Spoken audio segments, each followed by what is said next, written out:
नमस्कार दोस्तों आज हम पाठ नंबर 2 तुलसीदास पढ़ रहे हैं।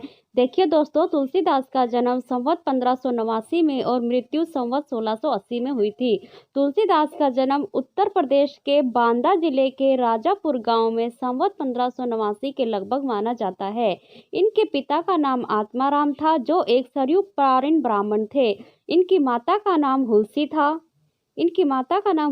कहा जाता है कि तुलसीदास अभुक्त मूल नक्षत्र में पैदा हुए थे तथा जन्म लेते ही इनकी अवस्था 5 वर्ष के बालक के समान थी। मुंह में दांत भी निकले हुए थे। भय की आशंका के चलते माता पिता ने इनको त्याग दिया तथा मुनिया नामक दासी को दे दिया, जिसने इनका पालन पोषण किया। इनका बाल्यकाल कष्टपूर्ण बीता। कवितावली में ये लिखते हैं, मातु पिता जग जाय तज्यो विधियो ना लिखियो कछु भाल भलाई। यानी कि माता पिता ने इनको तो संसार से त्याग दिया था और विधाता ने भी इनके जीवन में कुछ भलाई नहीं लिखा था। इनके गुरु का नाम नरहरिदास बताया जाता है। इनकी पत्नी रत्नावली विदुषी थी, किंतु किसी कारणवश वैवाहिक जीवन अधिक समय तक न चल सका। इन्होंने गृह त्याग कर दिया तथा घूमते घूमते अयोध्या पहुंच गए। वहीं पर संवत 1631 में इन्होंने रामचरितमानस की रचना प्रारंभ की। बाद में ये काशी में आकर रहने लगे। जीवन के अंतिम दिनों में पीड़ा शांति के लिए इन्होंने हनुमान की स्तुति की, जो हनुमान बाहु के नाम से प्रसिद्ध है। इनकी मृत्यु के संबंध में निम्नलिखित दोहा प्रसिद्ध है। संवत 1680 अस्सी गंग के तीर, श्रावण शुक्ला सप्तमी, तुलसी तजो शरीर। संवत 1680 यानी कि यहाँ पर क्या है, संवत 1680 और 80 गंग के तीर यानी कि गंगा के किनारे, श्रावण शुक्ला सप्तमी के दिन इन्होंने अपने शरीर का त्याग किया था।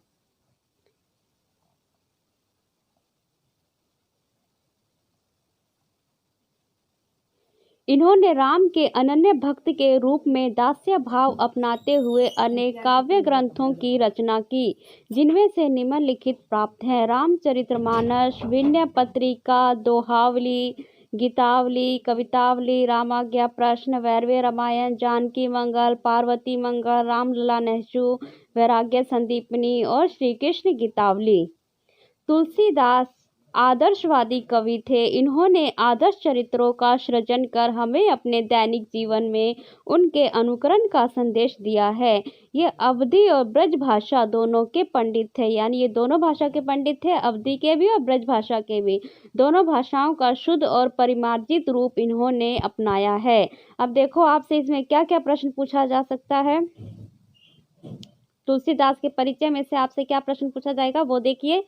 जैसे आपसे पूछा जाए कि तुलसीदास का जन्म कहाँ हुआ था, कौन से राज्य में हुआ था, तो आप क्या बताओगे, उत्तर प्रदेश बताओगे।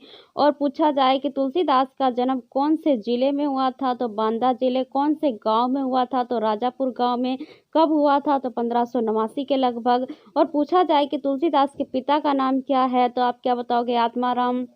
ठीक है। और इनकी माता का नाम पूछा जाए तो आप हुलसी बताओगे। और आपसे पूछा जाए कि तुलसीदास कौन से नक्षत्र में पैदा हुए थे, तो आप अभुक्त मूल नक्षत्र बताओगे। और आपसे पूछा जाए तुलसीदास जन्म लेते ही कितने वर्ष की दिखाई दे रहे थे, तो 5 वर्ष के बालक के समान दिखाई दे रहे थे। और जब पूछा जाए कि इनके माता पिता ने जब इनको त्याग दिया था तो इनका पालन पोषण किसने किया था, तो मुनिया नामक दासी ने इनका पालन पोषण किया था। ठीक है। और आपसे ये पूछा जाए कि तुलसीदास के गुरु का क्या नाम था, तो आप क्या बताओगे, नरहरिदास बताओगे। और इनकी पत्नी का नाम अगर पूछा जाता है तो आप रत्नावली बताओगे। ठीक है। और अगर पूछा जाए कि तुलसीदास गृह त्याग करके यानी कि अपने घर को छोड़ करके सबसे पहले कहाँ गए थे घूमते घूमते, तो आप क्या बताओगे, अयोध्या बताओगे। ठीक है। और पूछा जाए कि रामचरितमानस की रचना इन्होंने कहाँ की थी, तो अयोध्या में की थी। कब की थी, 1631 में की थी। ठीक है। उसके बाद ये काशी चले गए थे और काशी में इनको बहुत ही ज़्यादा पीड़ा होती है इनको। ठीक है। मतलब कि इनके जीवन के अंतिम क्षणों में इनको पीड़ा होती है, तो इन्होंने हनुमान स्तुति लिखी थी, और जो किस नाम से जाता है, हनुमान बाहु के नाम से जाना जाता है। ठीक है।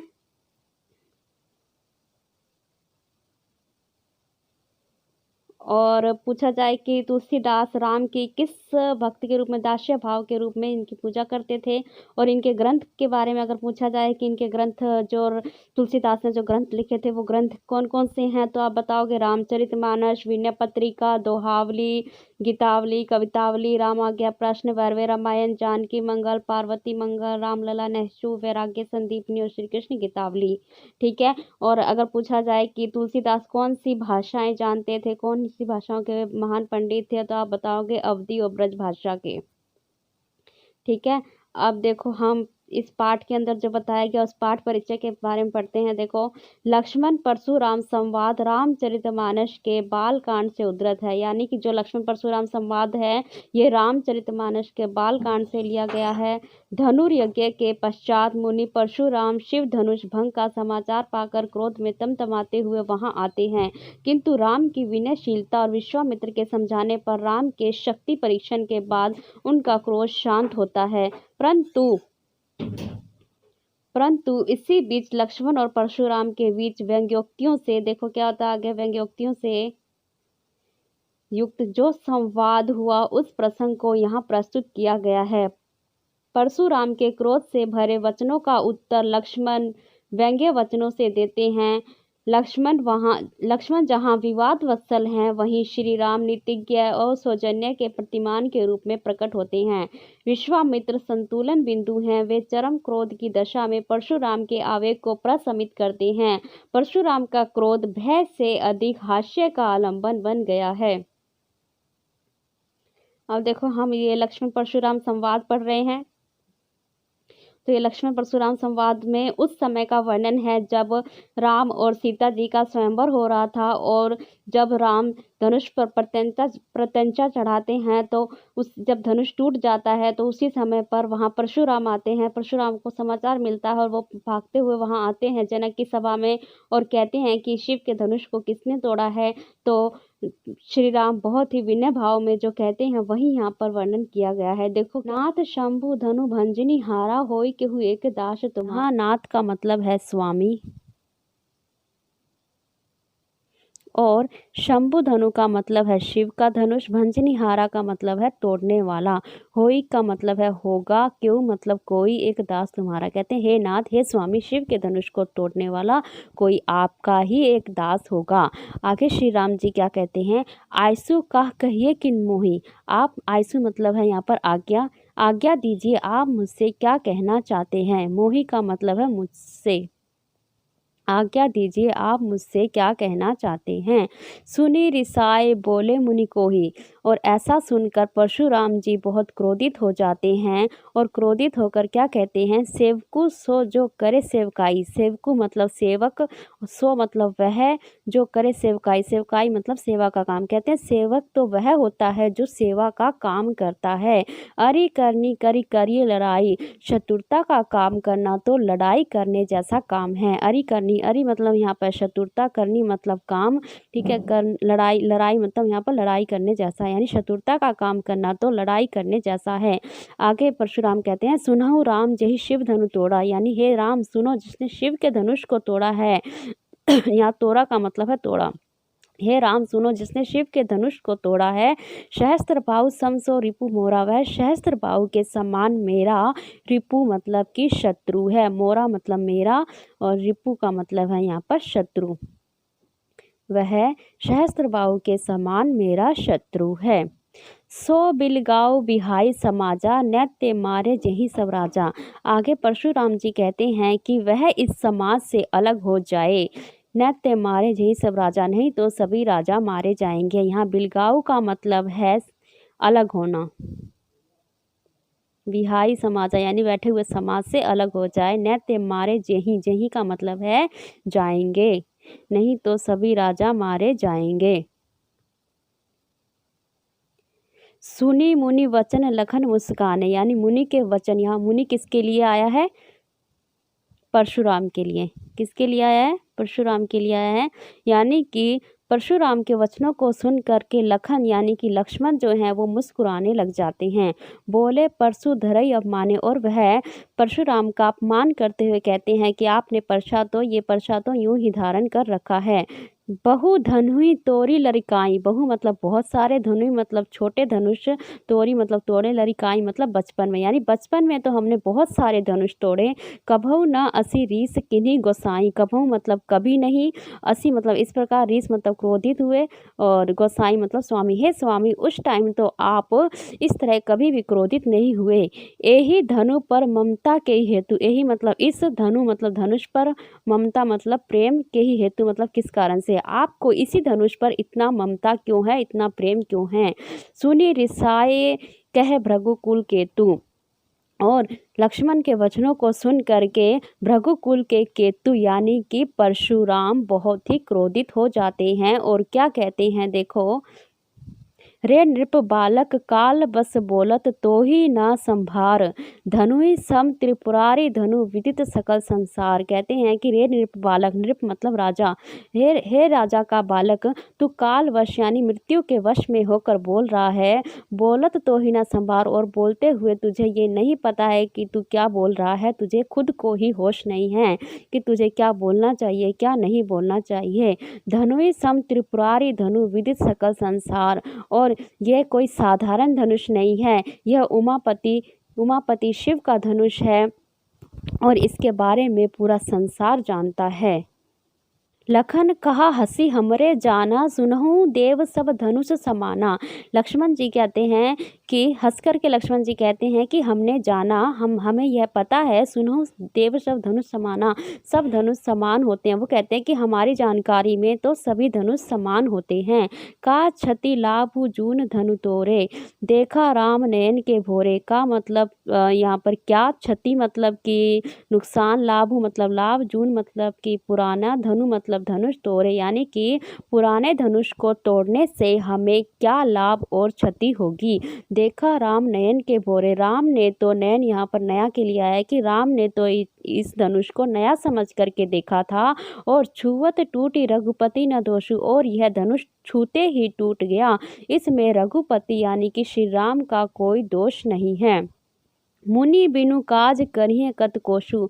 आगे लक्ष्मण कहते हैं कि हे मुनि, आप बिना काज के यानी बिना कारण के ही इतना गुस्सा क्यों हो रहे हैं, इतना क्रोधित क्यों हो रहे हैं। और यहाँ रोसु का मतलब है क्रोधित होना। बोले चितही परसु की ओरा।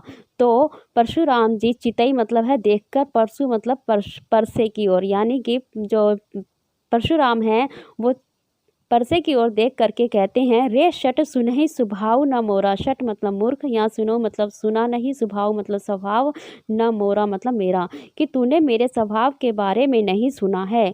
बालको बोली बंधऊ न तो ही। बालको मतलब बालक, बोली मतलब यहाँ समझ कर है, और बंधऊ मतलब वध, नहीं नहीं मतलब नहीं, और तो ही मतलब तो तेरा, कि मैंने तुझे बालक समझकर तेरा अभी तक वध नहीं किया है। केवल मुनि जड़ जानहि मोही। केवल तू मुझे यहाँ पर, जड़ मतलब साधारण, कह तू केवल मुझे यहाँ पर साधारण मुनि ही समझ रहा है।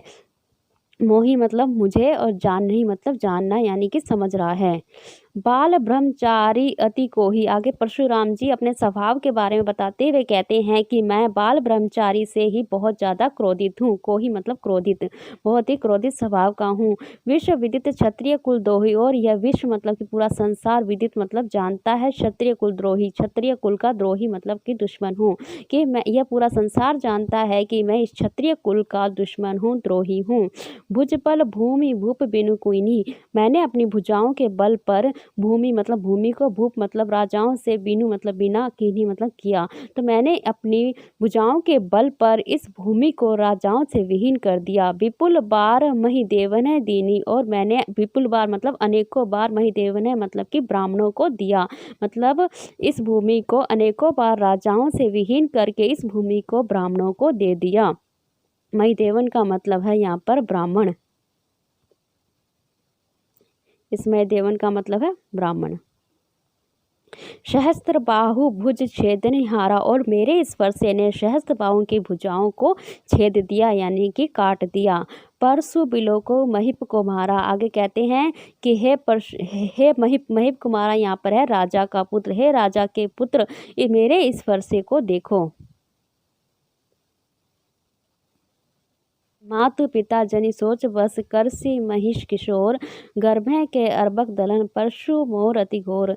आगे परशुराम जी कहते हैं कि हे महिष किशोर, हे राजा के पुत्र, तुम अपनी माता पिता को सोच वश क्यों कर रहे हो, उनको शोक मग्न क्यों कर रहे हो। गर्भे के अर्भक दलन परशु मोर अति घोर।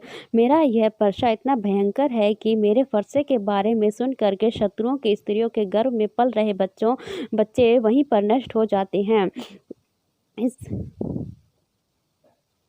ठीक है दोस्तों, तो आज हम इतना ही पढ़ेंगे। अगर आपको वीडियो पसंद आया हो तो इसे लाइक करें, शेयर करें और सब्सक्राइब करें। धन्यवाद।